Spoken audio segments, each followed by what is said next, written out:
ఒక్క తమిళనాడులోనే నరేంద్ర మోడీ ఇన్నిసార్లు తిరగడం అన్నటువంటిది ప్రతి ఒక్క దక్షిణాది కార్యకర్తకి ఆశ్చర్యాన్ని కలిగిస్తుంది భారతీయ జనతా పార్టీ వాళ్ళకి.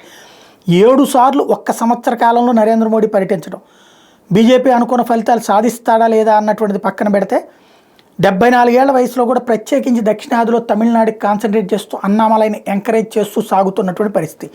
3 నుంచి 5 వస్తాయని కొన్ని సర్వేలు చెప్తుంటే 10 దాకా గెలుస్తామని కొంతమంది చెప్తుంటే సెకండ్ ప్లేస్ ఖాయం అని కొంతమంది, ఫస్ట్ ప్లేస్ ఖాయం అని కొంతమంది చెప్తున్నారు. 2014 ఎన్నికల్లో తమిళనాడులో బీజేపీ కూటమిగా 20% ఓట్లు సాధించింది. అయితే 2019లో వచ్చేటప్పటికి అన్నాడీఎంకేతో పొత్తు వలన అది కాస్త 25% ఓట్లు సాధించింది. అంటే అన్నాడీఎంకే వాళ్ళు బీజేపీని ఎంకరేజ్ కానీలా. అదే అందుకోసమనే బీజేపీ ప్రధానమైనటువంటి కాన్సన్ట్రేట్ చేసింది. 100 రోజుల్లో 7 సార్లు వెళ్ళారు. మళ్ళీ 13వ తారీఖున వెళ్ళటం. మోడీ గుజరాత్, ఉత్తరప్రదేశ్ కూడా అన్నిసార్లు వెళ్ళి ఉండలేదు ఈ మధ్యకాలంలో అని చెప్పేసి పార్టీతో పాటుగా ఇతరులు కూడా, ప్రత్యేకించి తమిళనాడులో ఉన్నటువంటి డిఎంకేకి అయితే వణుకు పుడుతోంది మోడీ ఇంపాక్ట్ ఎట్లా ఉంటుందోనని.